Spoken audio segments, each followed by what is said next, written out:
medicine at Makerere University here in Kampala, Uganda, East Africa. On behalf of the African Forum for Primary Health Care, allow me to warmly welcome each one of you in your respective capacities for having spared the time and to attend this online conference. Of course, it is not our wish that the conference is online. We really still believe that nothing will ever replace face-to-face, but we are still hopeful that in the near future, we should be able to hold this conference face-to-face. As Mercy has ably said, the theme of this conference is building PHC for universal health care coverage for Africa. We have very many participants from various fora, and at this juncture, allow me to especially in a special way welcome participants from the WHO Africa office, WHO Afro. We have participants from the Primary Health Care, the Primary Health Care Performance Initiative, which is an initiative that is trying to spearhead measurement for PHC in low and middle income countries, because we know what has not been measured. Many people tend to think that it does not exist. Therefore, we really especially welcome those members from the PHCPI fraternity. I am aware that the Wonka president, the Wonka world president would have been with us, but due to unforeseen circumstances, she was unable to be with us. But allow me to really especially thank her support in her absentia to the African Forum for AfroPHC. And also, we cannot really go without extending our sincere appreciation to our executive coordinator, Professor Shabir Mosa, who runs the AfroPHC Secretariat and is in charge of the day-to-day running of the AfroPHC Forum. And also allow me to especially welcome and thank the executive board members of the African Forum for Primary Health Care. These form the brain work that keeps AfroPHC alive. Otherwise, you know very well that we only have these conferences once in a year. But even when you're not meeting in such conferences, AfroPHC is still alive, and the executive members who actually keep it alive.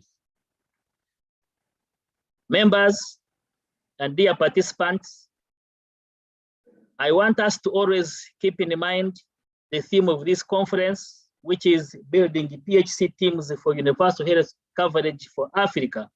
And I think all of us know that Africa suffers the double burden of disease, where we have higher incidences of both communicable and non-communicable diseases. But unfortunately, we also suffer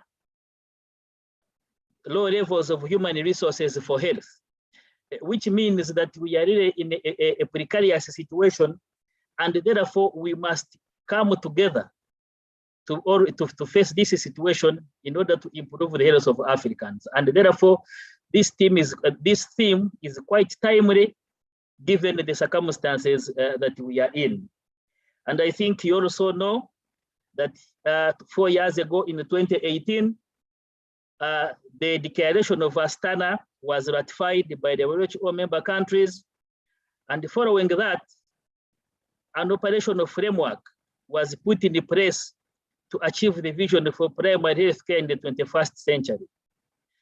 Dear participants, we really cannot achieve that vision without working together and without recognizing the contribution of each of us, different health professionals, different cadres within the PHC delivery system. So members, in these 2 days, we really hope to deliberate a lot on how we can operationalize the PHC teams. We look at our circumstances, we look at the opportunities, we look at the challenges, in how we can effectively implement PHC teams for universal health coverage for Africa, so that we generally improve the health of Africans in general for better social economic transformation and development. Ladies and gentlemen, allow me to wish you fruitful deliberations in these 2 days of the conference. And on the behalf of the AfroPHC Forum, as the president, I declare this conference open. Thank you very much. I will now hand over to Professor Shabir, who will be moderating our panel of discussion as the first activity for this online conference. Thank you very much.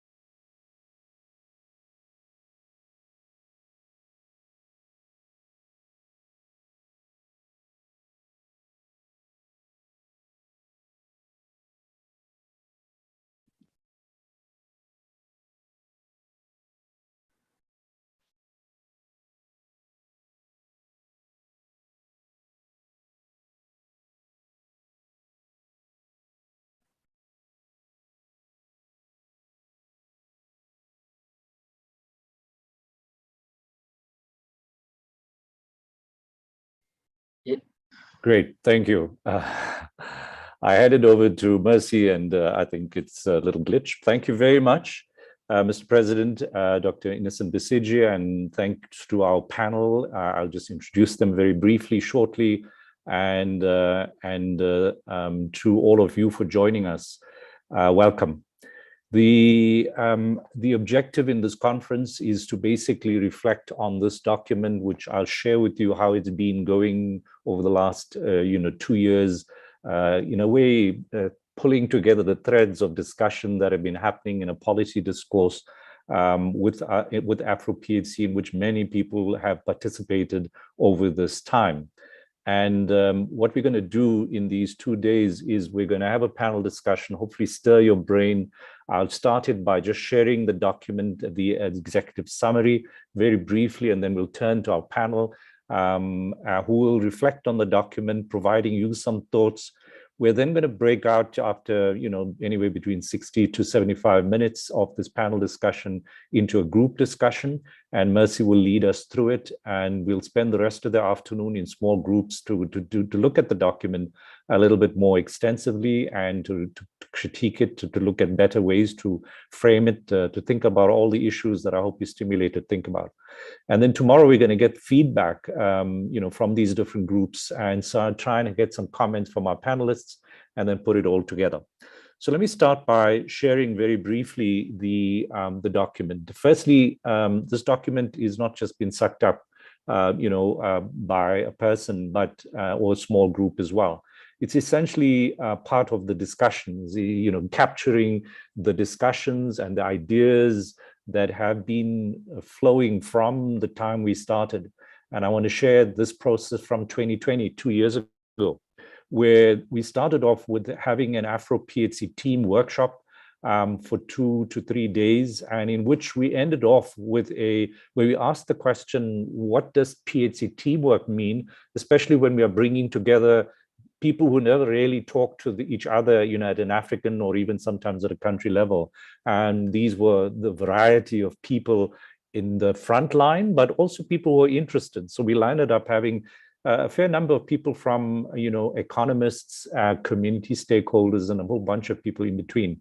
And we emerged with a statement, and that was a first important step for us. It was basically saying that the AfroPHC is basically consisting of this multidisciplinary primary health care workforce stakeholders from across Africa who share vision for African primary health care service delivery, that it should be comprehensive, accessible, high quality, responsive to local needs, and in partnership with communities, and delivered by strong teamwork, training, and supportive supervision. Well, we then took that document and planned a workshop on the 9th of December 2020, and we asked people who were senior in global WHO, Dr. Jim Gamble and Dr. Surya Dalil, to be part of a panel to reflect on that. But we asked them to think about it in terms of the priorities for the PHC term workforce, to reflect on that and to think about how we should be setting up priorities to address primary healthcare workforce issues. Well, there were a number of points that they brought up in response to the document and the meeting. It was essentially to support they supported this wide multidisciplinary teamwork, as was evident in AfroPHC, where we felt that everybody has a role. They also pointed out something important, that task shifting is in fact not the same as teamwork, and that teamwork requires a whole lot more, and we need to think carefully about it.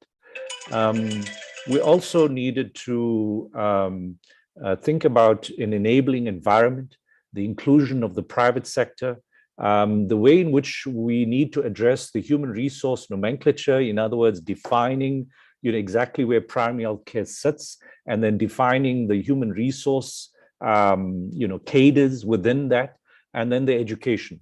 And of course, there was even a sort of appeal to include the team beyond even the medical or the health team, the health providers, to think about education and environment and other social determinants of health as part of the primary healthcare team. So I think that's just to give you a sense of the process. And in 2021, we said, there's a lot of issues that came up, but we didn't have enough discussion in it. And surely we should be having specific, discussions on elements in all of these that we could then unpack and put into a document. And so you can see from this list, about human resource management, the development of, academic development of PHC clinicians, the way in which community health workers would be supported, how health promotion fits in, PHC funding and payment reforms, the understanding of complexities, PHC teamwork, quality and safety, the rural PHC, digital health. And you'll see all of these somehow have fed their way, because we've taken all these deliberations and tried to bring that discussion into this document to give some feedback, in other words, to bring it together and sort of capture what people felt in that process. We have continued in 2022 to raise the other issues that we thought important, the models of team practice, rehabilitation personnel, the rehabilitation issues in primary health care. Often people refer to the allied healthcare of OT, physio, etc. And then pharmacists. We had a discussion that tried to explore where do pharmacists fit in, even oral health we've had last month.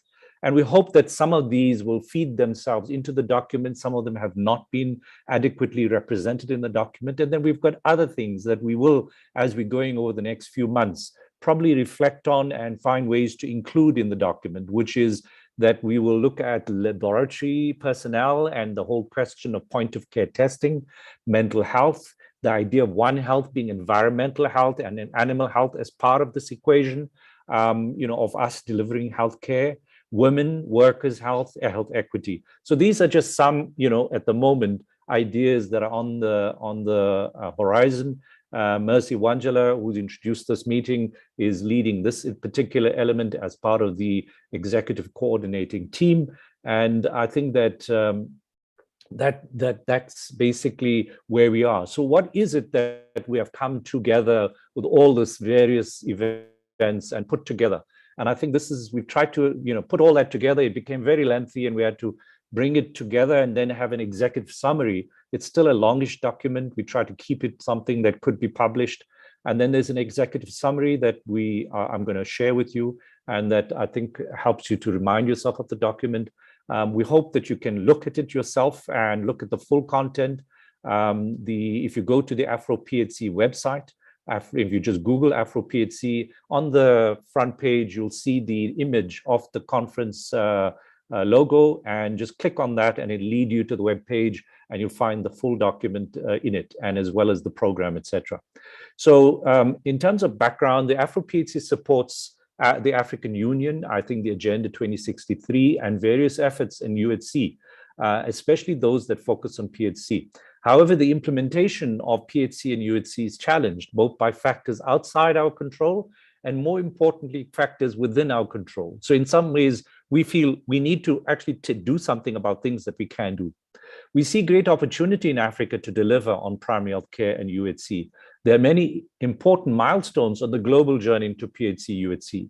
The Alma-Ata Declaration, the World Health Report 2008, Astana in 2018, and the report of the Africa Health Agenda International Conference, the High Commission on UHC in 2021 was also quite useful. And I think it spoke to some very important ideas which are not strong enough in Africa, that we need to really reorient the health systems to respond to population needs in a very defined way, rather than as nebulous population, and to prioritize and strengthen primary health care as the foundation for such a universal health coverage approach to try and deliver to that population as much service as possible with the least cost possible.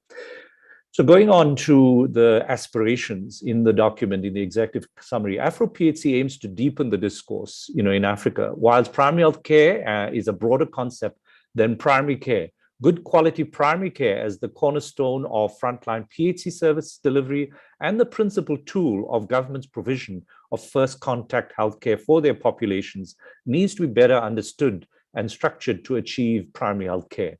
So I think it is about trying to reconcile these two ideas. And I think many a times we get confused and we feel that primary care is not the same as primary health care, but it can never be. And so we tend to mix the two terms.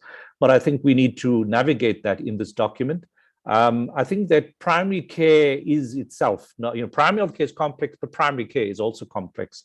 And there are common primary care conditions, things that present themselves at the clinic, but also perhaps in the community that are easily complicated by patient psychosocial and spiritual issues. And we need to appreciate that and not just treat people as diseases, bag of diseases. So the role of primary health care service delivery is often to address the complex and the uncertain.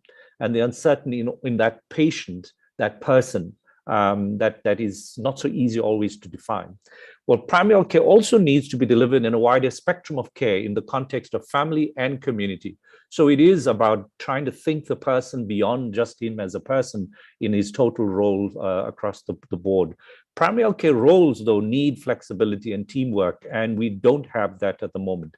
So AfroPHC strongly advocates for multidisciplinary and interprofessional primary health care teamwork with supervised and supported task sharing where needed, where we see task sharing as a much better term, where it is not a fixed take it and go, but where we work together to always be sharing the tasks, and where it might be expanding or reducing depending on the context and the people involved, so that there's a great deal more flexibility within that process. Continuing this model of primary health care, and I must stress this document by no way perfect, we need to revise it. It may need this adjustments in terms of how we, sort of set it out, etc. So it is a draft. I think the model continues to say a culture of distributed leadership and clinical accountability should be created to improve the primary health care teamwork, cohesion, and the quality of care. So it's both about moving leadership down to people, supporting them leadership, and also getting clinical accountability so that people do take charge of what's going on at the front line. And we feel that this is best realized in a decentralized model of primary health care teamwork or team practice, what we call community practice. And in the model is basically that community health workers take care of defined, enrolled populations and are strongly linked to clinicians at the local clinic, where care is provided in a patient and family-centered way by a PHC team with a mix of skill. It's the problem is people may say, well, that's happening right now. Problem is that the link between personal facility care and the public community and self-care is not there, and we need to enhance it by having stakeholder engagement and targeted health promotion based on data that is collected actively from an enrolled population and not just a nebulous population, so that the team knows who belongs to them and what is the kind of information about them. Obviously, people are going to say, oh, well, we don't have human resource. Well, we can explore these issues. How do we think of these enrolled populations larger than the global average? And we propose 10 to 30,000 across Africa as an aspiration, that we aim for that. And then let's look at it further in terms of how can we put PHC teams together. And I think the experience is there already, and one where I work in Shawelo is there. We think that this can work in other parts of the continent, but we do need to think the PHC team configuration, looking at the population mix between 10 and 30,000, looking at the resources of human resource and other, and also the skills mix, how we can do that. So that's something we think we need to develop further. But the principle of being allocated, a team to allocate it to a community in a defined way is a very important principle. So continuing the model, we feel that community health workers are an essential part of the PHC team. Some people might say, well, you know what, they're already accepted, true, but there are places where they're not. So we need to be sure that this is clear, and maybe, the problem is that the community health worker is perhaps too prioritized in some settings by government as a solve all. And we need to say, well, they're an important solution, but we need to make them part of the mix. So they perform important, we feel, important educational and support tasks for rural and marginalized communities in Africa, but they should not be seen as substitutes for professionals, but rather extend the professional reach as a community, as a primary healthcare teams. We also feel that the community health workers are essential to balance the biomedical focus of health professionals and to engender community engagement by PHC teams. Of course, it never is always clear cut, but that's an important principle. The policymakers need to support the PHC team to manage resources, integrate care around the patient and around a defined population enrolled by the PHC team. We can leapfrog bureaucratic hurdles, which is this top-down approach, by thinking and getting the managers at a high level to see the organization of primary health care as a complex adaptive system, and in fact start bottom-up and try to create bottom-up approaches than top-down approaches. And there are ways that can be done without bureaucracy and without lots of investments. We also continue that this decentralized community practice model needs to be supported by reforms in primary care funding and payment, because that is the current thread in the UHC conversation in many African countries.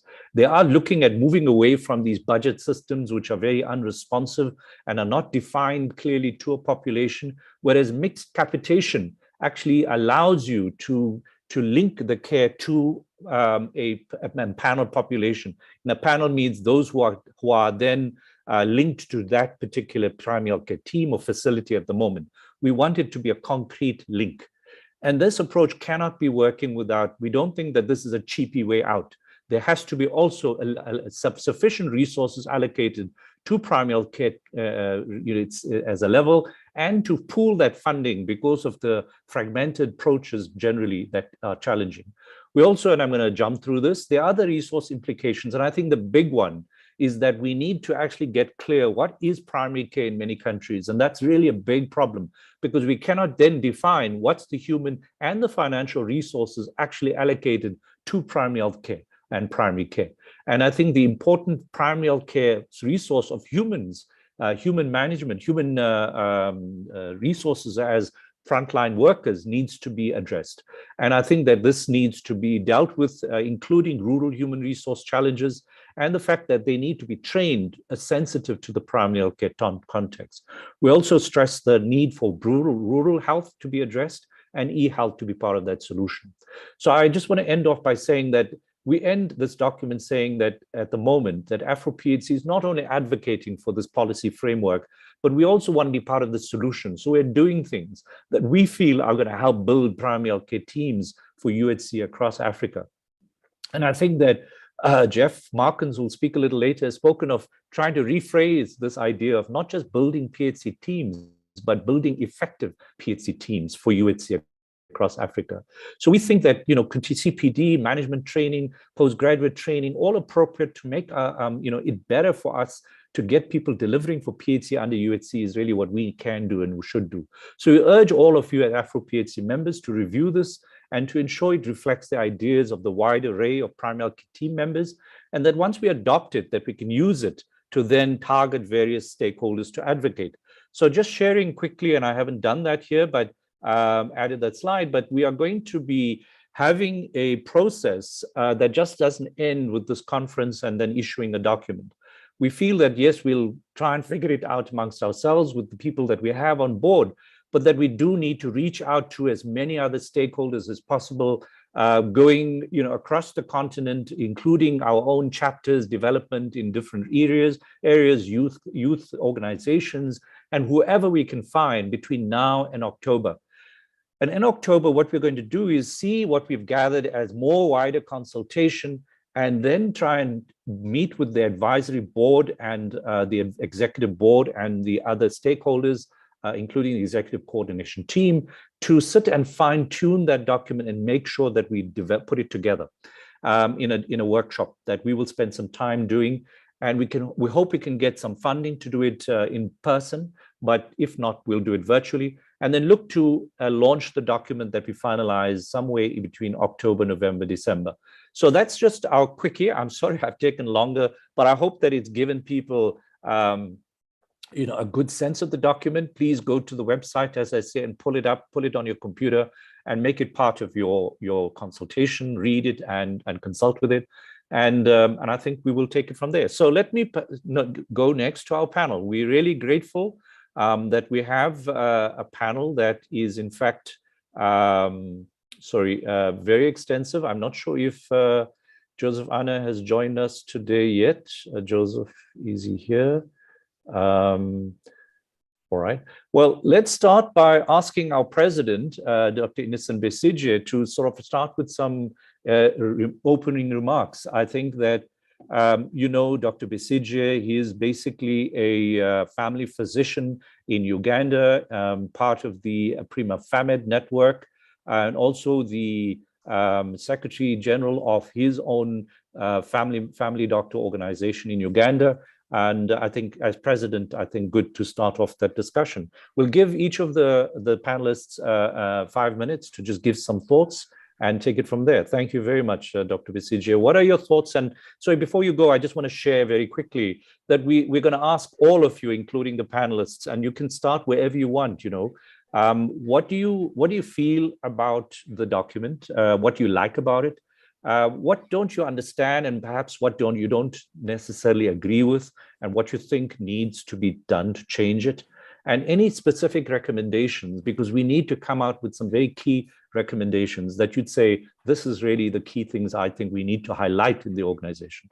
So Mercy will perhaps put those questions out into the chat group so that everybody follows the conversation. But thank you, Dr. Besigye. Please proceed.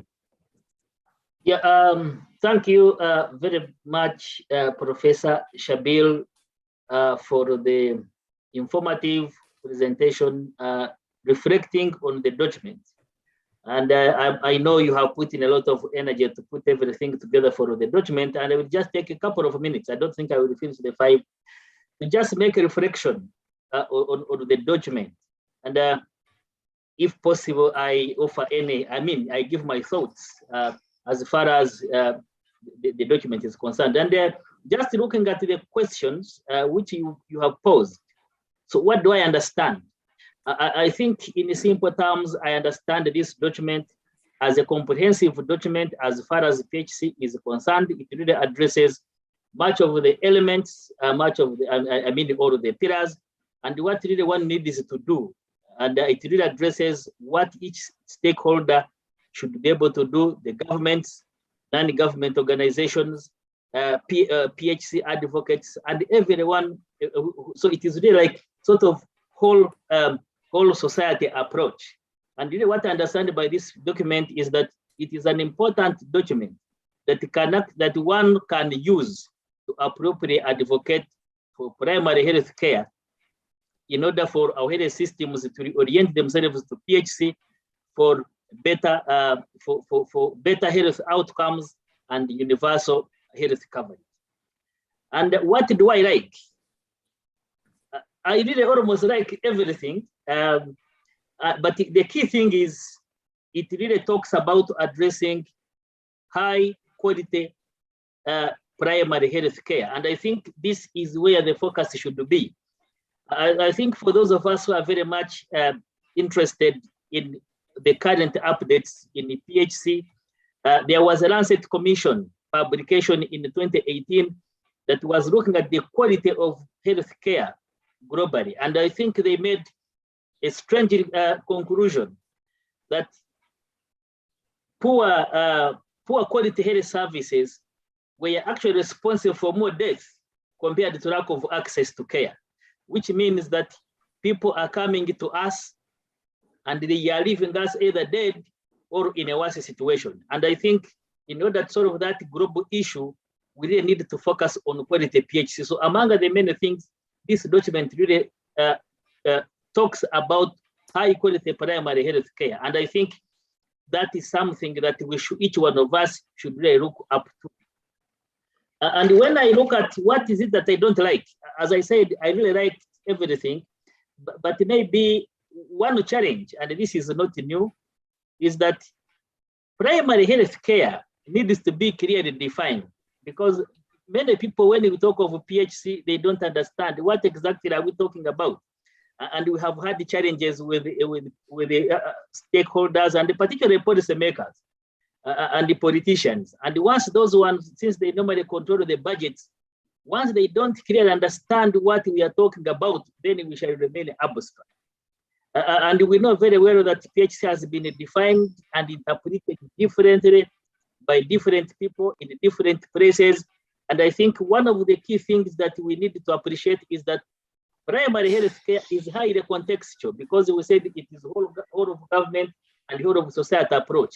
And because of that contextual issues, associated with the PHC, I think one of the things which I suggest is that we as a forum, we need to be able to define how PHC should look like within the African context. And I think this is something that we need to be clear about, so that when we are using this document, we, first of all, we understand what we are talking about. And once we convince ourselves, then probably we shall be able to convince the others. And I have, again, a couple of questions in my head, which I think would be relevant for this as we develop this document. Yeah. For example, how should the teams look like within our African context, given our circumstances? We know that we have raw human resources for health, and then given those circumstances, how should the PHC team look like in Africa? And then the other issue is, how should that team work? So the question would be, what are the appropriate teamwork models in Africa? So because really we have different circumstances, and therefore we should ask these questions so that we are able to be clear on what we are talking about, and how, and probably be able to convince the policymakers and the stakeholders as use this document. Thank you very much. Over to you, the panel moderator. No, thank you very much. And I think that, you raised some very important issues. I think quality and primary healthcare definition are definitely the problem. So I think, firstly, the primary healthcare definition you pointed out, and that obviously helps you to then decide the team and the model exactly, because you can't figure the model without that. And I think that would also impact on quality, which you say is such an important issue. So thank you very much, Dr. Besigye. We've also got Dr. Champion Inyoni, who's the chair of the African Interprofessional Education Network. He's a nurse by profession, and he leads this network, working within the sort of interprofessional space at the University of Free State in South Africa. Welcome, Champion, and over to you. Perhaps you can share some more of your reflections as an executive board member from within the organization. Good afternoon, Shabir. Can you hear me? Yes, very well, thank you. And can you see me? Yep, definitely. Fantastic. Okay.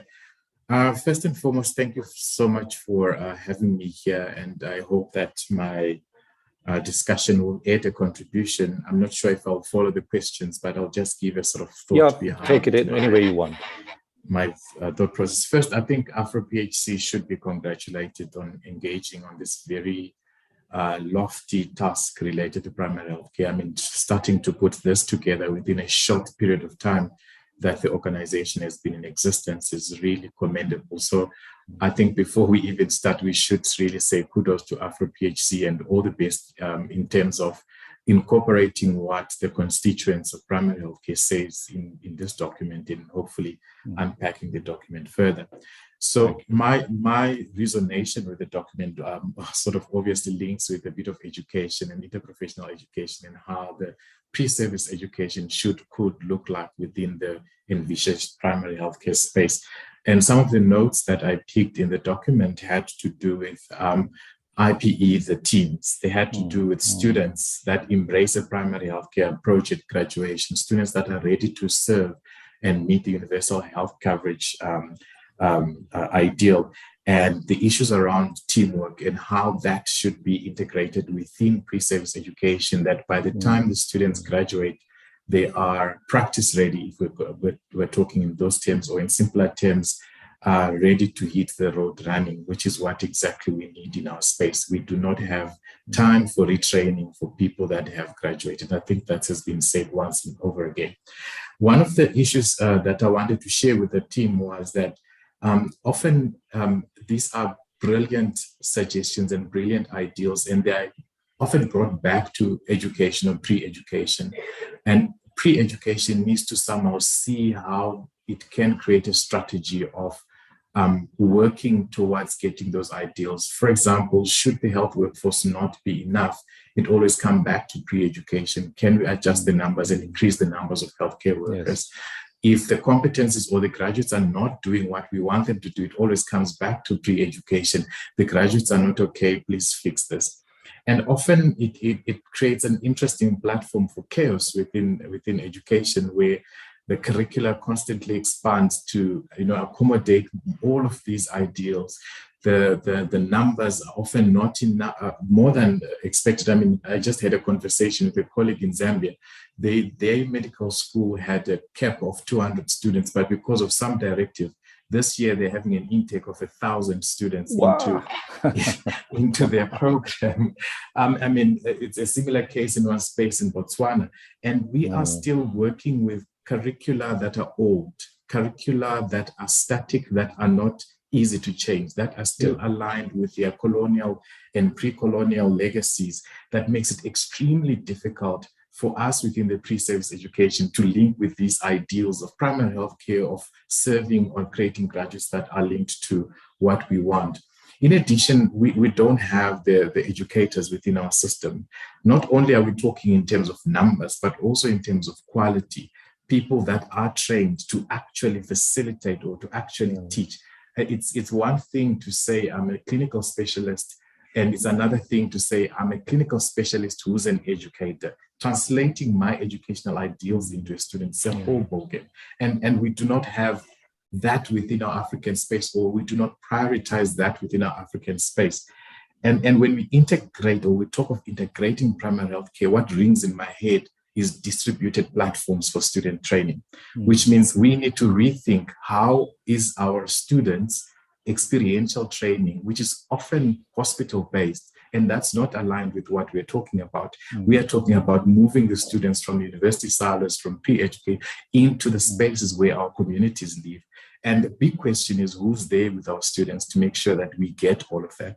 So one thing that comes to my mind is, if we are to ideally think about reconfiguring our whole approach, including our education, to meet this ideal of universal health coverage, how do we start to create mechanisms within pre-service education that enable the facilitators, the teachers, to develop these very same graduates that we want?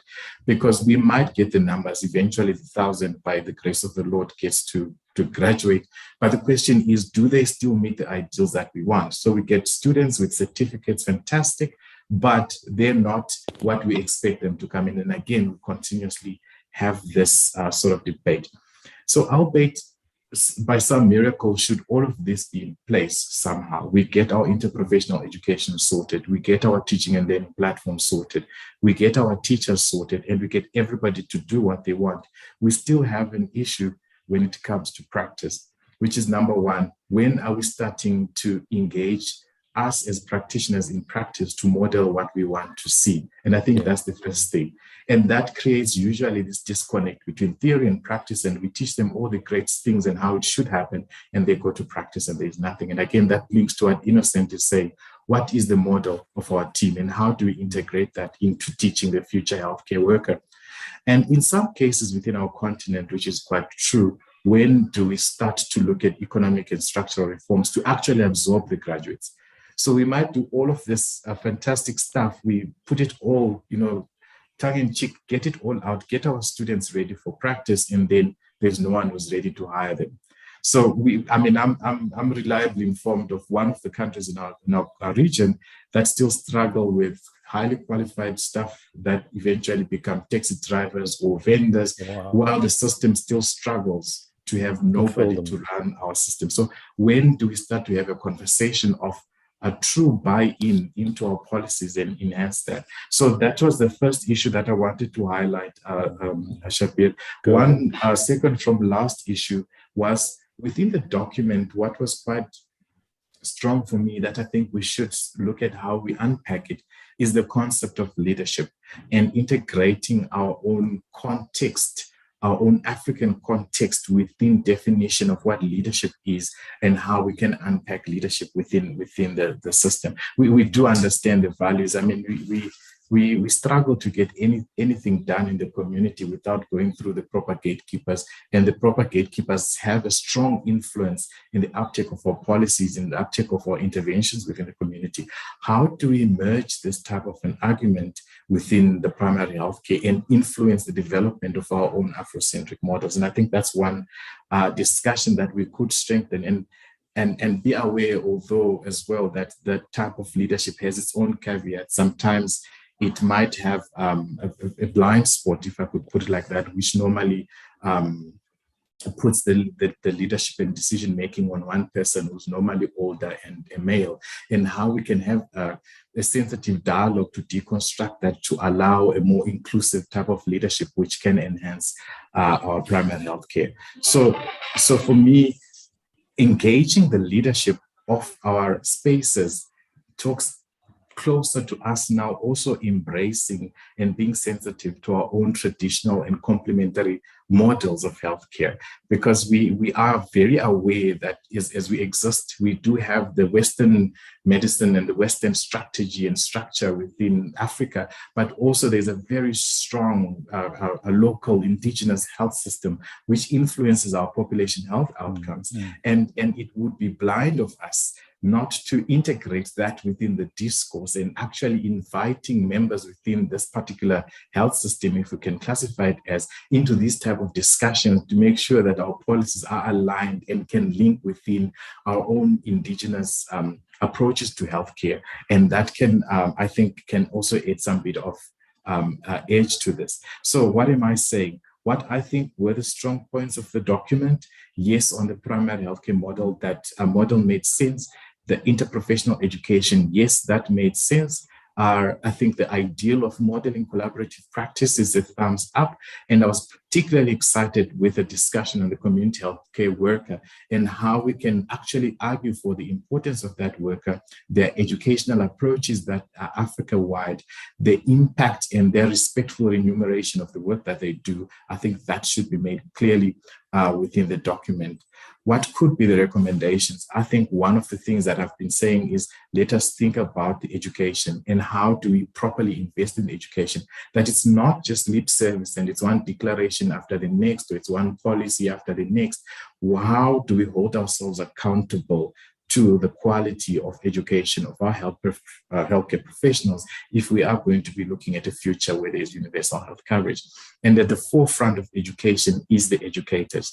If I'm as an educator, I have no idea what's going on, I'm not included in the conversations, I'm not even capacitated to build my own competence as a teacher, definitely this whole thing hangs on the balance.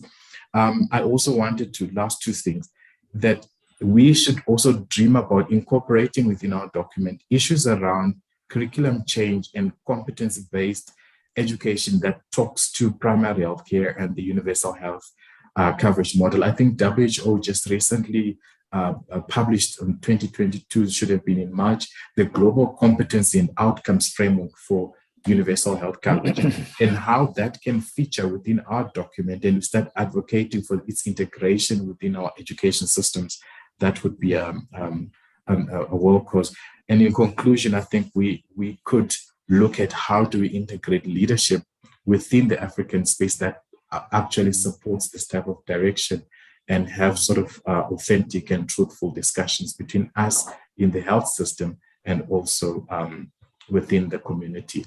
I think I've spoken for more than my time. Thank you very much. Thank you very much. I think those were very useful insights. I think, that you found the model and the idea of IPE, this sort of collaborative approach, wonderful. I think you raised an issue about education, and I think, secondarily about leadership, which you've recommended some specifics. And I think that those are important issues. And I think the document, in a way, we're going to have to figure out a strategy to both bring the document down in size, but also expand the document in terms of supporting documents and supporting elements that actually spell it out better, so that there's some way in which we can not be too glib about some of these issues that really do need clarity and that we have, but that we just have to communicate better. So I think you've spelled it out right. And I think, exactly that challenge between practice, education, and this iterative problem, that and the need for us to get educators on board. And I think you are one of those large educational organizations in the continent. And I think we've also got supporting organizations in the space. So I think we have within us to try and get that kind of collective thinking through and addressing this issue a bit more clearly in the document. So thank you very much, Champion. I think very useful ideas, and I'm sure we are going to actually incorporate, we're hoping the panel will actually be helping us to fine tune the document. So great stuff. So let me hand over to Jeff Markins. I think, Jeff, I hope you're here. And yes, and perhaps you could just made a co-host, Mercy, Jeff Markins, and Joseph Anna is here as well. So we can actually ask him to give some comments at the end, perhaps, as well. If you can just make them, there we are. So Jeff, are you able to unmute yourself? Oh, there we are. All right. And Mercy, Joseph, Anna as well, if you can just lift him up. So thank you, Jeff. I think here you got it, coming from an outside point of view, perhaps, the global, maybe we'll give you in the next round. I'm not sure that we have enough time for that, but what are your thoughts coming from the PHCPI point of view? And sorry, I must introduce you first. Jeff is basically the executive director of the Primary Healthcare Performance Initiative, which the president pointed to in Bill and Melinda Gates and other supports to it. It's a global organization strongly linked to WHO. And Jeff himself is a family physician working in the US, and very fortunate for us now having this formal role in the PHCPI. So over to you, Jeff. What are your thoughts? I mean, Jeff has been very useful. I think you probably, if you read the document, seen quite useful comments coming from him. I think maybe he wants to reiterate, to add more, or feel free. I think you can see the questions we'd like to ask. Jeff, go ahead. Yeah, would it be okay if I shared a couple of slides as I talked? Yeah, go ahead. Shabir? I think you should be able to, if you co-host, be able to do that. And I can just pull that other slide down.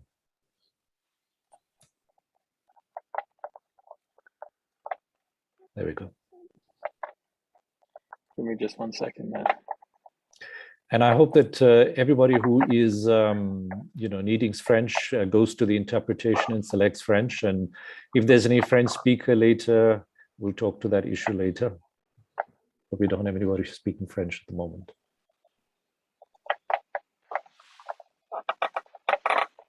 Are you okay to share? Yes. All right, good. Good. And are you seeing the display screen? You can just change the display to slideshow or something. Yeah. Great. I think it's on. I think on the top left-hand corner when you shared, it was available. There we go. There you are. All right, good. Go for it. So I think just to, in relation to your question, Shabir, I was reflecting on my earlier comments, and I think that the document that you all have been developing is really valuable and also incredibly important. And I think the voice of AfroPHC to the global conversation about how to improve primary healthcare in the workforce is really important. And, I think we've all been through this sort of thinking about how services are delivered. And, I think the left side is sort of the vertical approach that many people have been trying. And I think the middle is kind of what we see now with this really fragmented effort. And then, of course, what we really want to see is things brought together around a single person.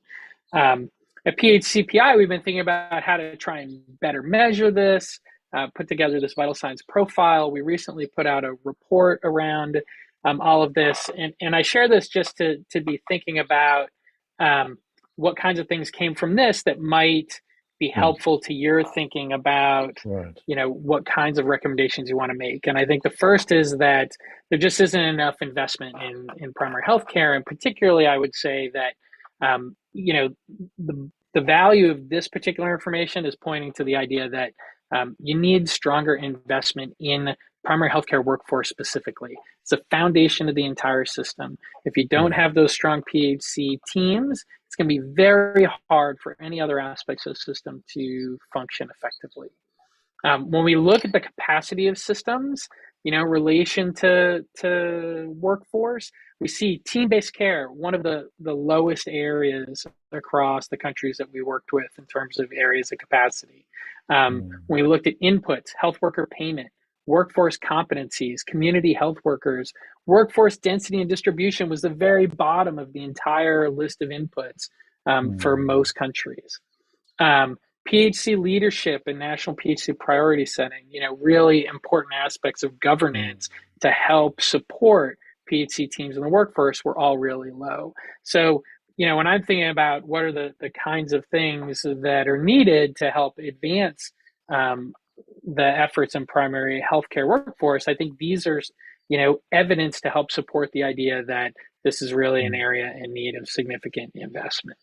And this leads to, predictable problems. So here, this is a graph of all the data gaps in quality. So of all the things we tried to measure in quality, I can tell you that the quality generally was quite low across countries. Barely over half of all people in the countries that we measured were able to get necessary or recommended services.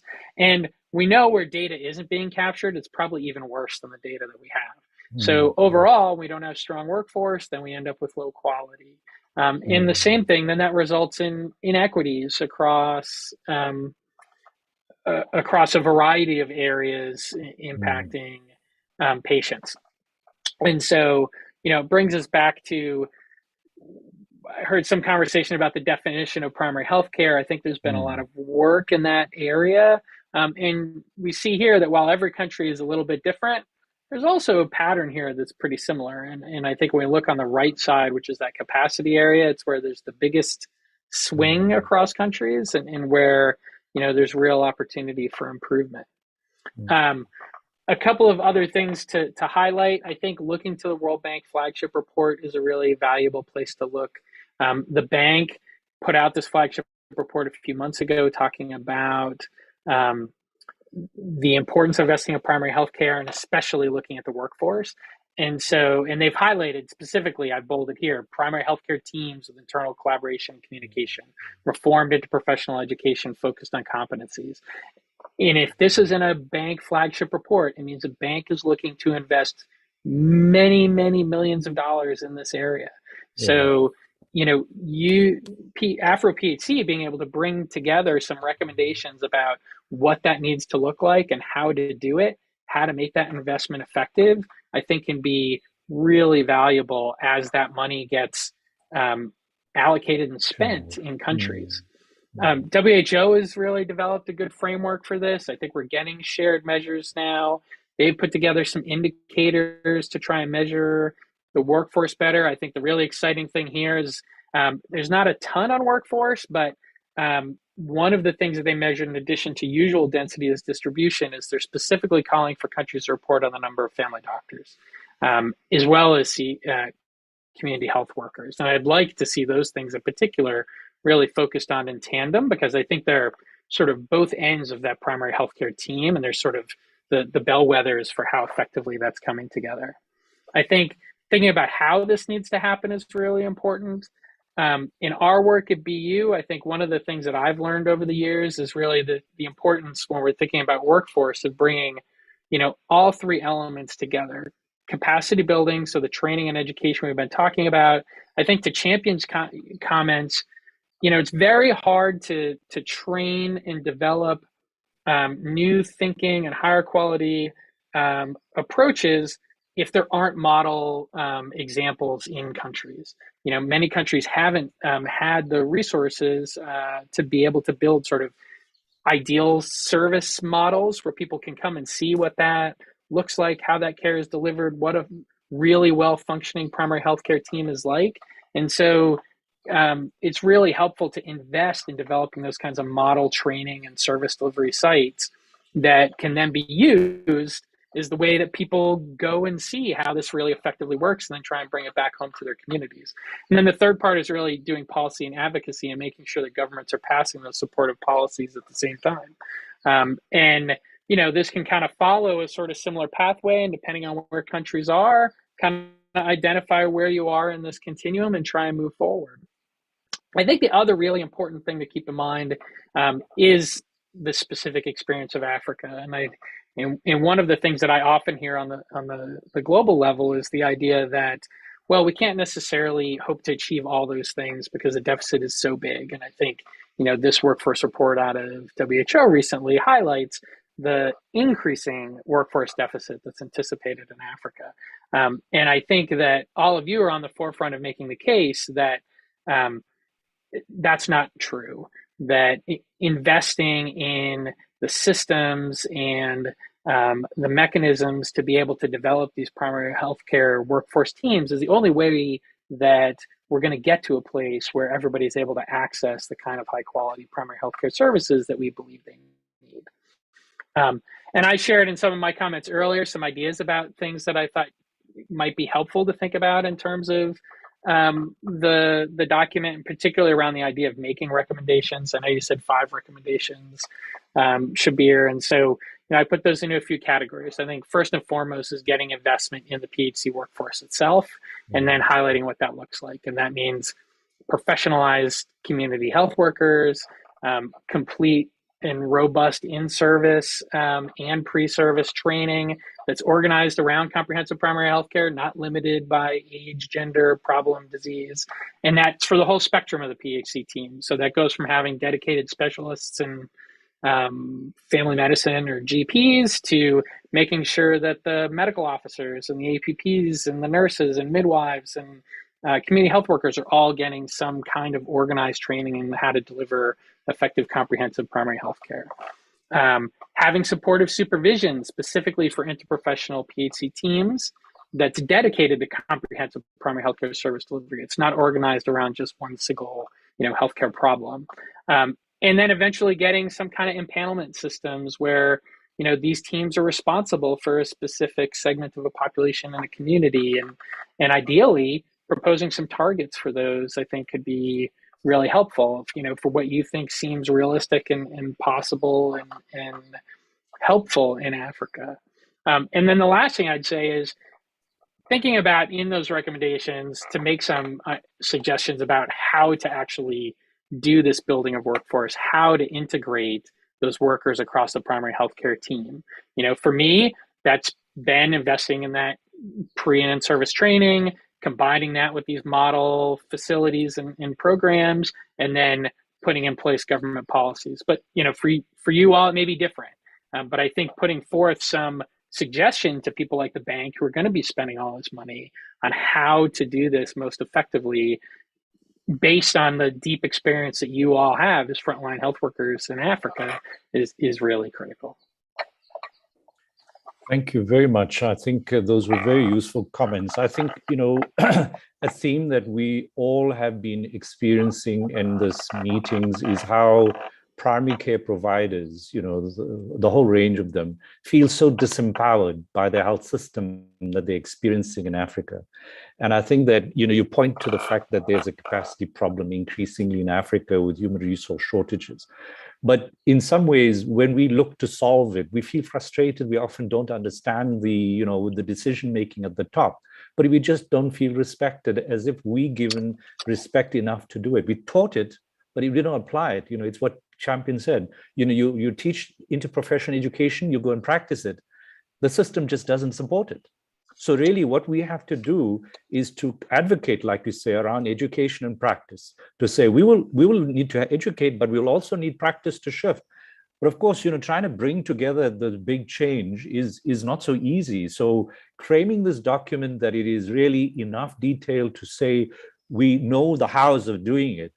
And in fact, what you've suggested is what we think we really need to do. And I think that World Bank report is really super, to say, let's set up model delivery sites where you give primary health care team members the ability to make decisions for themselves, empower them to make these decisions. And let's look at that as a space to teach as well, to show, do exactly what you said, show how it can be done. And I think in Shawelo, that's exactly what I do. Problem is the culture is so difficult, and the politicians don't seem to have the gum about them to take this and actually help shift the equation. So I think we need to build, and they say, well, that's exceptional. That's because a certain person did it. And we need to show many more such models across Africa, and we need to have that kind of support to try some of these things. And I think it is going to require engaging with governments and engaging with the WHO, Afro, and the World Bank, etc. So I think we're going to have, and I think, thank you, Jeff, from a global point of view, I think every one of the people in this meeting need to appreciate that their voice matters. That what lands up in that document and this voice is going to matter.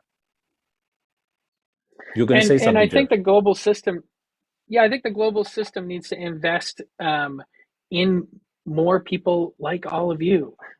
You know, when you're talking about trying to raise the stature and importance of primary healthcare, you know, yes, it's individual people that made those changes, but that's what we need is more of those people. And the way we get more of those people is by investing in more of those people. You know, we've developed health systems where large global actors have for many, many years now influence the kind of people that get trained, the kind of things that they get trained in, and then those people become the leaders in countries to run ministries of health and governments and make these decisions. And so it should be no surprise now, when we didn't invest in primary healthcare for the last 20 to 40 years, that the folks that are in leadership in those positions commonly don't have a deep experience or understanding of primary healthcare.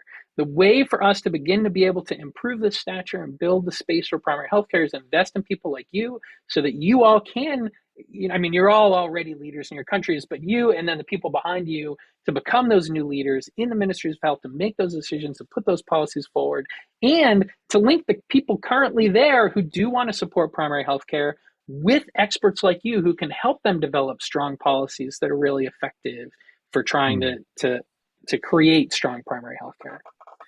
Absolutely. Thank you very much, Jeff. Really super inputs, and I'm sure you're going to help us to fine tune this direction on our advisory board. So thanks. I think we've got Humphrey, who's the last panelist, and Humphrey Karamachi has been really great. He's helped us to establish the link with the WHO Afro that I think broke off after Dr. Prosper Tumisime. He leads the health systems and service development at WHO Afro, and I think that's his penchant, as he just said earlier, you know, a health systems person. So thank you, Humphrey, for joining us from the WHO Afro in that formal capacity. So over to you, Humphrey. Feel free to comment as on the questions, or even on your reflections anyway, but really appreciate it. We'll come back to Joseph just now as well. Thank you, Humphrey. Your thoughts? Okay, thanks a lot. And I think we are, first of all, very excited and very proud to be part of this discussion. I think, as Shabir has mentioned, we had initiated discussions earlier, and then due to changes with a few people, we broke off. But I think now I think this is really the right time for us to be able to engage further. I think as we're all aware, the PHC approach for us is quite central to everything that we do. Right now, a lot of what we are doing in health is brought together around the need to attain universal health coverage. And we look at the PHC approach as really central to achieving this. And so really this discussion for us and this engagement with Wonka Africa and with the AfroPHC team, it really ties very well with what we are focusing on. There is no WHO without PHC. I think that's the way we look at it. I would like to just focus my comments around three key areas. I think the document has been articulated is quite good. It really brings out all the different technical aspects that we need to focus on if we are to move forward with the PHC agenda at country level. The first point which I would want to highlight here, which again has come from a lot of experience we've had and I'm sure many of you would also accept, is that moving forward with the PHC approach is first and foremost a political issue. Given the complexity of its nature, we are talking about integrated services, multi-sectoral action, which includes actors across different sectors. If we talk about expanding our human resources or different staff cadres, it's not just an issue which the Ministry of Health or the health sector can do in countries, but really means a whole of government approach.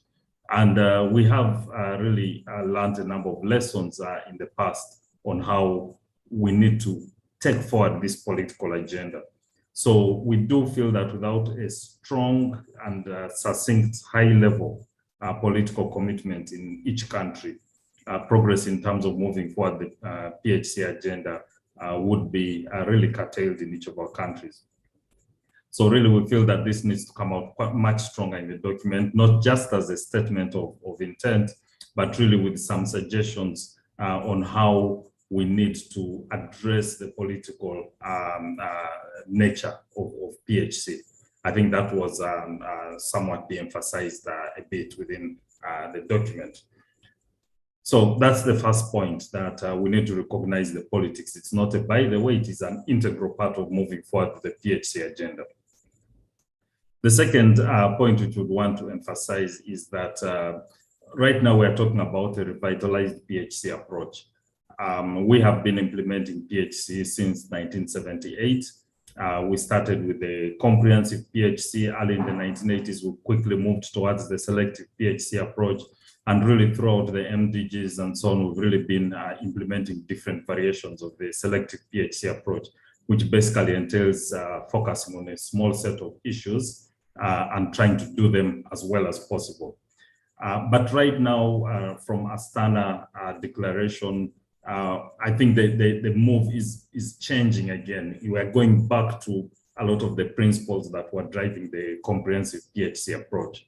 So there are fundamental changes in the way we are looking at health services being provided. Many people will argue that, well, Astana was just a mere change in names and just repackaging old ideas. But then there are very fundamental changes in the way we need to be approaching services. And most of these changes really revolve around a shift away from particular program areas towards the person. And I think this is very, very crucial. A lot of what we are looking at is, at present, what is it that will take somebody to be healthy in the current context? It is not so much about how many HIV ARVs are being consumed, what is the coverage of this or that. It's more about the person or the beneficiary. And we need to be looking at what are the health needs that a person has. And so how are we able then to make sure that the PHC approach that we're applying in our country is actually responding to these multiple needs. I think many of you will attest to the fact that when you go to a health facility, you'll find somebody receiving TB treatment, but the same person maybe has not received other services, or there are other health challenges which they have, which are not really addressed because the facility only has been, is quite good at TB, but is not good at other services. So really this revitalized PHC approach is calling for a rethink and a shift away from a program focus to a person focus in the way we design and plan services. And this entails a number of things. First is, of course, moving towards the age cohorts as an important basis around which we aggregate services away from diseases. So a lot more talk about services for adolescents as opposed to HIV services or family planning services. It also entails a shift away from the idea of basic health packages or basic services, which were really based around the idea of identifying high impact and affordable interventions, and instead moving towards essential services. That is, what do people need? And then the effort of the sector is about how do we make sure that those services are available. So it's more aspirational and trying to work towards making sure essential services are available, as opposed to configuring ourselves around providing a small set of basic services. It also entails a move away from a one-size-fits-all fixed service delivery model approach more to flexible models of approach, which can be adapted at the local level and really fit or modified to fit changing needs, changing expectations. We saw what happened with COVID right now, the systems which were more fixed and rigid. If a donor says this money is only for HIV and the facilities are closing because of COVID, then even the HIV is not able to attain its goals. But then we saw countries where once there was flexibility in the way resources are used, the way services are determined, the way the service delivery models are designed, once there's that flexibility, then everybody benefits, including the program which is funding the services. So really moving away from these fixed one-size-fits-all service delivery models towards more flexible, adaptable models of care, including e-solutions, finding ways to expand access to services using technology. And also the other key shift with this new PHC approach is again moving away from a focus on talking about certain public health functions as priority. For example, we're used to saying prevention is where we should focus, towards moving to a balance across how we invest in different public health functions. So promotion, prevention, curative, rehab, and also palliative. All these are important services. We can wake up and say we are not providing cancer of the cervix, for example, but we can interventions for cancer of the cervix. But many countries will still provide some sort of palliative care for cancer of the cervix, even if they are not treating it. So again, looking at how we balance these different public health functions as opposed to playing them against each other, saying this is more important than the other. I think that's another very important shift. So really this revitalized PHC approach really is calling for a number of shifts in the way we are working and the way we are approaching services. The final area which I would highlight that again needs to come out quite strongly is how the ability to move forward the PHC agenda at the country level really is driven by a lot of concurrent institutional reforms that need to happen within the country. And these institutional reforms are not just in the public sector, but even in the way partners provide services and also the way the beneficiaries or the civil society organizations relate with the health services. For governments, we know many of our countries are really process focused and they budget and plan around the processes. And we need to be moving the governments towards looking at funding health or determining whether they are making progress in health based on outcomes or results. And I think a number of countries, especially around program-based budgeting, are already trying to move in this direction. So that institutional reform is needed from the public sector, which I think is ongoing. We have a number of lessons. For the partners, again, we need to move away from the vertical standalone program focus towards the more integrated service provision lens. And I think this integrated service delivery is at the core of the whole PHC agenda at present. And finally, for the beneficiaries, civil society organizations, and so on, we need to look at them, or they need to be looked at more and more as active partners in the production of health, and not as passive recipients of health services, which many people have tended to look at them as. That these are people we are just helping and this they need to get, but then we all know health is made in the home and health is made by the individual, by the actions and so on that you take. So I think that's another area which we think that there needs to be some sort of institutional reforms. So really, I think these would be the three issues which would recommend we spend a bit more discussion around: the political aspect of PHC. It is an integral part of PHC. It's not a by the way. And then the changes that we need to look in the way we are applying the PHC approach. I think that's quite important. And finally, the kind of reforms in the way we are approaching service provision, government partners and the beneficiaries, civil society, and so on. So I think I'll stop here for now. Thank you. No, thank you very much. I think those are very useful comments and coming from WHO Afro that you say it's a good document. I think that's a great start. You've raised some very important issues. Perhaps just a quick question, if you were to look at the political issue, I mean, you've mentioned political issue, the fact that, there are these revitalization, PHC shifts, and then the institutional reforms.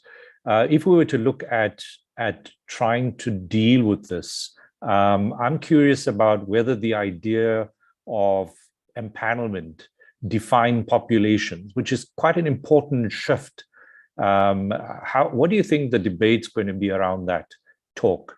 Because we feel that, given the private sector being, in other words, not just looking at the public service only, looking at the public and private available resources in country, that there can be enough people to actually be part of a regulated strategic purchasing system in a country to deliver team-based care to defined populations that are not large. But people tend to say, oh, no, we don't have doctors, we don't have this, we don't have that, but they've got this blinkers on. So how do we deal with that, the politics of that? Because that's a big problem I see.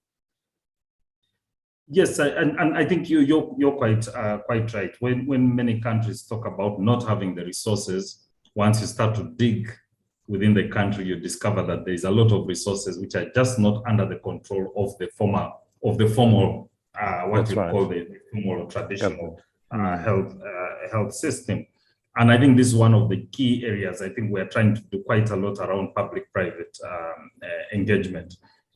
How do we bring in the private sector, taking advantage of its positive sides, but again managing the potential risks that come with it? I mean, we cannot be blind to the fact that the private sector is a bit different from the public sector, but it's got quite a lot to offer. And in many countries where this dialogue, this engagement has happened appropriately, and the risks that come with the private sector are appropriately managed, we have seen significant benefits, particularly in terms of quality of care, and also in terms of expansion of access. So I think we would not try to have a prescribed way that it is done. And I think the way we have been engaging with countries at present is that we present the problem almost the same way that you have presented it. And then we try to make sure that all the different actors who are involved in that problem are there. So it's not just a discussion between the government and the private sector, for example, or the big hospitals. It's a discussion which needs to involve the parliamentarians, it needs to involve the ministries of finance, and the problem is presented. And then within that discussion, they're able to come out with a workable solution that is really unique in that country. I think one of the earlier panelists, I can't remember who it was, who had mentioned that each country is going to have its own unique solution towards moving towards PHC. And that is really very important. We really would want to move away from these standard ways of doing things. What is important is we give each country the problem, and we are able to bring the stakeholders together. And then among themselves, they're able to contextualize that problem and try to address it. So I think that would be the way we would look at addressing that. Can we get all the actors on the table, not just the private sector and the public sector, but all the actors, get them on the table, and they try to work through the problems, managing the risks, but again, trying to maximize the benefits of getting the private sector on board. Just one quick add-on, and before we let you go for this session, is that we, in fact, are very appreciative through the Wonka MOU that WHO actually sent note to various countries to say, listen, engage. We've got 40 countries now in the AfroPHC, and we perhaps need a repeat of that exercise to remind the country representatives, of AfroPHC in all these countries. And we want to get our members to actually engage at their local level to address some of these political and institutional issues at their local level, and to kind of engage in the discussion. But the other thing is that we were hoping this document would in some way become a document that we could table as a part, feed into a process where governments at the WHA, at the regional assembly, could in fact adopt something that provides more clarity around primary health care. Considering the document, do you think it's something we can take up with you? I'm hoping you will be part of the conversation of refining this document, but we hope that we can reverse engineer it to become part of WHO and be tabled and adopted by governments. Am I being too ambitious?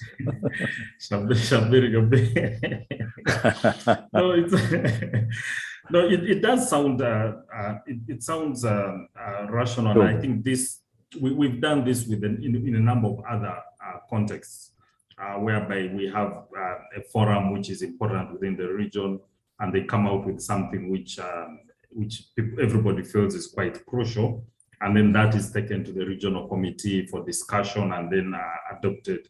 I think it would need to go through a number of phases. I think you would appreciate the kind of bureaucracy, because when the countries accept it at the regional committee, then it becomes an official document of theirs. There is a path towards that. It can be very administratively frustrating for people who do not know WHO, but at the end of the day, the benefits are quite immense, because then it is owned. So I think we would encourage that. We can start to explore after this, yes. Especially if we're able to bring in the point which I had started on, the political aspects. Very, very important to recognize that. If we start to bring those in, I think then we can see how we can work towards a regional committee document that talks about the implementation of the PHC approach in the region. There are a number of documents which talk about the PHC approach already, but I think what is unique about this is what does it mean to us on the ground, to an implementer, to a service provider? What does it mean to that person? I wake up on Monday morning, what do you want me to do? That will lead towards a PHC approach. I think that kind of lens is where the major gap is. Well, thank you very much. The fact that you say it's possible was wonderful. The difficulties, we will work with you to handle it. But I think that it would be encouraging. And I think that a lot of people, all the people in this meeting are people who have a can-do attitude on the ground, and they struggle. And I think this is encouraging to them to say, okay, we can pull this together with my colleagues to give you a can-do, how to do on the ground that we as frontline providers think can be workable. So, we'll need guidance and support and partnerships, but I think that would be very encouraging for them to engage. So thank you very much, Humphrey. Let's turn over to Joseph Anna, and in a closing remark, perhaps he can share some insights. Unfortunately, we may be running out of time. I think we hope that we could finish in the next few minutes, and then give a chance to Mercy to just share what the group work's can be like. The rest of the meeting today is going to be group work, and that's really a chance to dig in, discuss, and then you'll have to come back tomorrow. Mercy will share more. Come back tomorrow and actually give us feedback. Share the discussions. Your thoughts were, hopefully stimulated by this. Joseph, over to you. If you can keep it short. I'm sorry that we didn't give you enough time, but if you don't mind, I'll try and keep it very short. Yes. Good. Thank you. What I think we will bring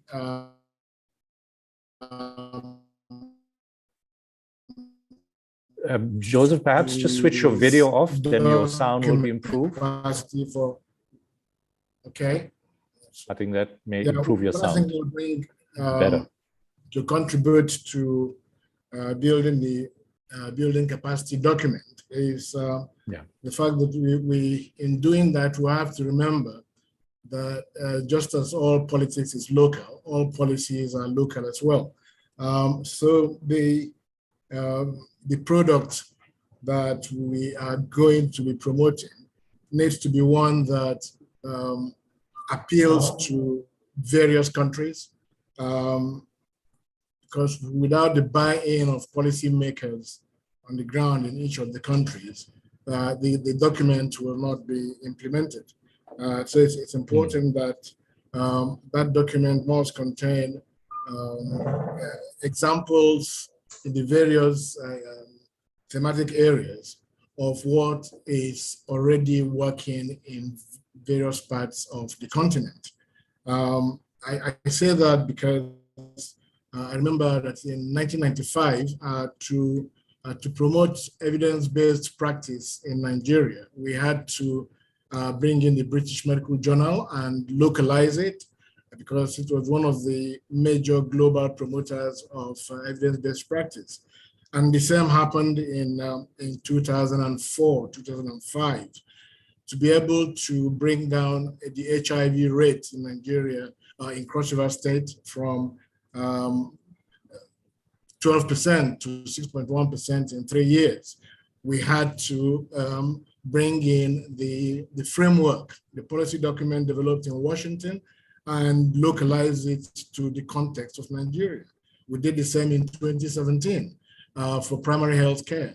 To promote on-site, in-service training, we brought in PAC from South Africa and localized it to produce PAC Nigeria. And once we did that, all the policymakers from national to the sub-national levels bought into it, and they could see it work locally.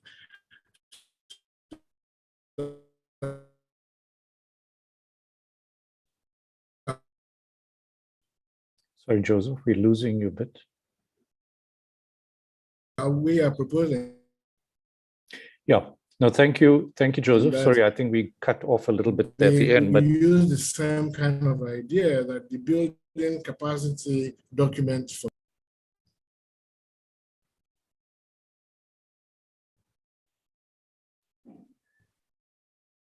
Thanks, Joseph. I think we cut off, but let me just quickly say, I think, thank you. You know, you point out an important issue that whatever we do, we need to actually localize. In other words, make it such that the document's localized.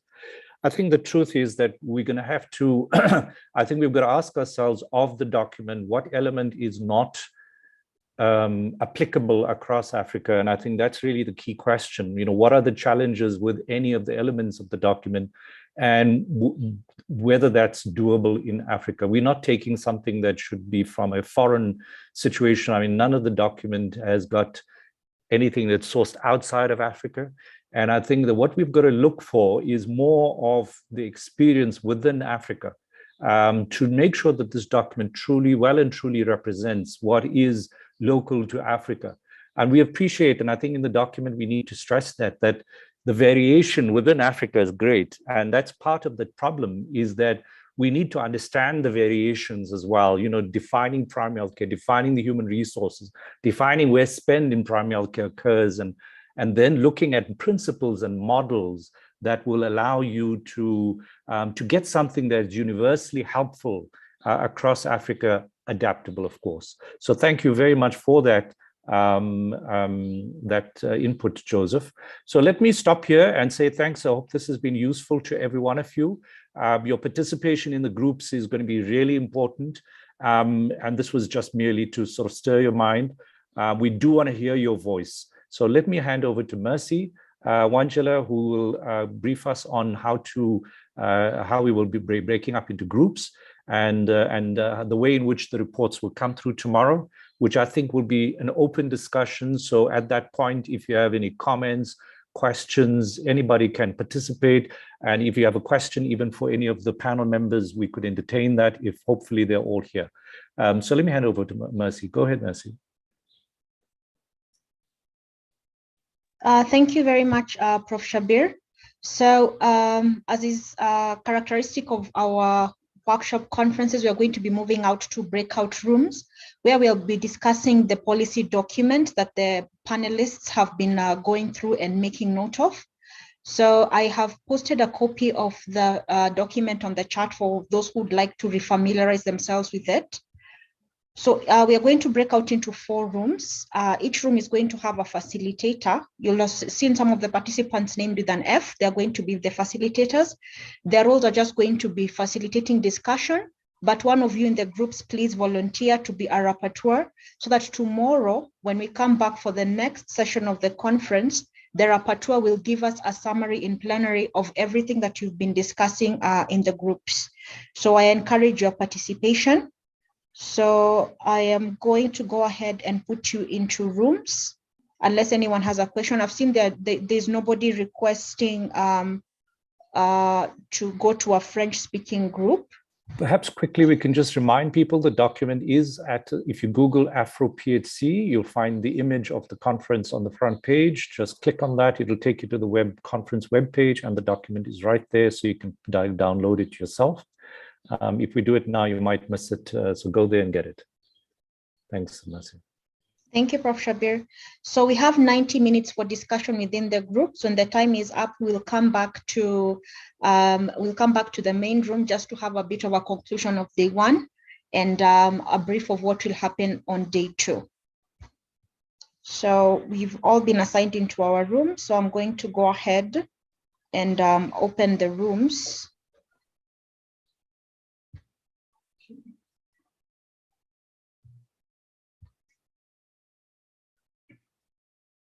Okay, so for the facilitators, I'm just going to assign you each to a room.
Hi, Mercy. Perhaps you can just share with people in the broadcast that they tape the rooms, tape the session, because I think some people are not. Yes, yes. Some people might have forgotten that. And maybe I can just go into a room and then, not sure that I can join another room. I think I can. So maybe I can just go in and out and check rooms out. Have you got a facilitator for each room? Yes, I have. All right, great. Yeah. All right.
Mm-hmm.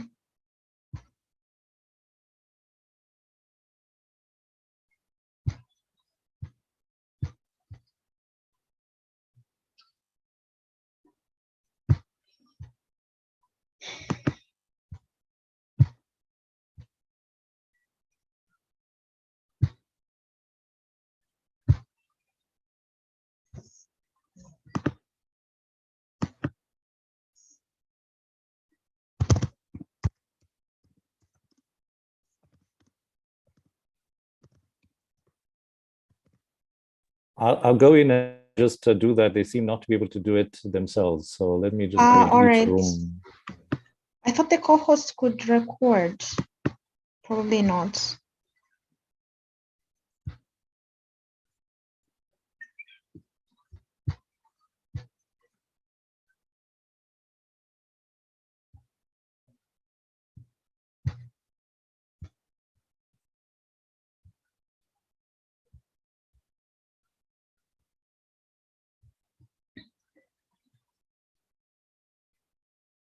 Okay.